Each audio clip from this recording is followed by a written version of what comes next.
We recently went over the best boons D&D's most notorious deck of cards has to offer in our video, the top 5 best cards from the deck of many things. But what about when it all goes awry? Which pulls should have you gasping in terror rather than squealing in delight? It should come as no surprise that with magics as volatile as these, there are occasionally dreadful consequences to trying your luck with the deck of many things. So let's get right down to it, and take a look at the 5 worst cards you might be unfortunate enough to draw. But before we begin, be sure to like and subscribe for more Freakopolis content. And if you've had an encounter with the deck of many things, whether fairy tale or horror story, we'd love to hear about it. Drop a comment below and share your adventures with us. There are a myriad of powerful foe lurking in the Nine Hells.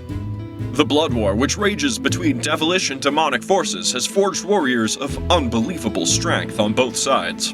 Cruel, clever, and relentless, Devilkind makes for a far more dreadful nemesis than most.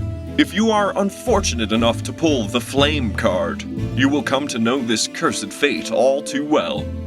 You have instantly earned the ire of a high-ranking devil. This denizen of the Hells will pursue you to the ends of the world, inflicting all sorts of mishaps and miseries upon you every step of the way. Then, when you're finally left broken and alone, at your lowest point, this devil foe will arrive in a puff of brimstone to personally finish the job. It is not outside of the realm of possibility to circumvent this destiny, however. With strong allies or the aid of a boatload of clerics, as well as some clever misdirection, it is possible to set an ambush and rid yourself of this devilish enemy once and for all. It shouldn't come as a surprise to you that adventurers can be a little obsessive, shall we say, when it comes to their gear. It's not unheard of for a wizard to sleep with one eye open upon finally finding a scrying orb of their own. A fighter may spend their entire share of wealth scoured from a freshly cleared dungeon on something as simple as a sharpening stone on which to hone their prized blade. Even the greatest of heroes are prone to growing a little covetous over their favorite magical items. So, when you pull the Talons card, it's best to start thinking about honing your sense of humbleness and humility rather than your weapons. That's because you don't have any weapons. Not anymore. The Talons card causes all magical items you possess to disintegrate. Even wondrous relics, known to cross the spans of the multiverse, simply disappear, teleporting to an unknown location. Adventurers caught in this trap have to start once again from scratch. But chin up, because there's worse yet to be found hiding within the deck. Sometimes we all need a little time to ourselves. Contemplation, meditation, self-reflection.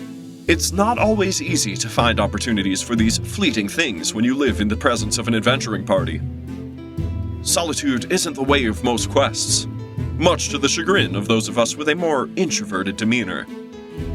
There is one card in the deck of many things which can provide you with all the alone time you want, and then some. Pull the Donjon card, and you'll be instantly transported to your own personal prison cell. This cell isn't carved of rock or bound in steel, however. It is an extra-dimensional sphere, lost to the world, and entirely impregnable by normal means. Not only this, but divination magic is no longer capable of finding or contacting you anymore as well. Only the likes of a wish spell will reveal the location of your confinement. Otherwise, you'd better hope your party is up for a few centuries of scouring the astral plane while they hunt you down. Oh well, at least you can finally finish reading that tome you started forever ago. Death comes for us all. Even the gods can die. Prolong it, run from it, or embrace it. It looms over every conscious thing in some form or another.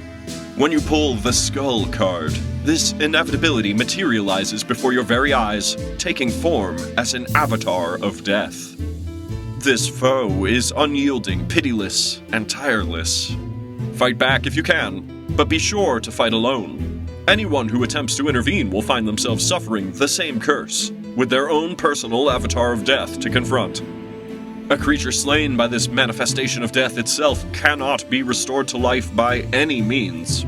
So make this battle count, lest it be your last. At least, the prior cards we've discussed have provided a chance at redemption. Devils can be slain, lost treasures replaced, the donjon can be undone, and even the likes of death itself can be staved off to meet another day. This is hardly the case for this final card. Pull the Void card, and that's very likely the end of your story. Your soul is banished from your corporeal flesh to be stored within a phylactery-like object, which is housed in an unknown location. This object is guarded by one or more powerful beings, and with that kind of vague definition, one can only expect these creatures to be of the most dreadful and deadly variety. A wish spell cannot restore your soul, but it can help to reveal the location and nature of the object which now contains it. Only the power of the fates can undo this sort of mishap in a simple and direct means. Otherwise, perhaps you could convince some of the other players at the table to start pulling a few cards, just to see what happens. Who knows? You might just come out on top. Now you know the worst of the worst, which the deck of many things has to provide. Thank you for watching. Be sure to like and subscribe if you haven't already, and we'll catch you next time.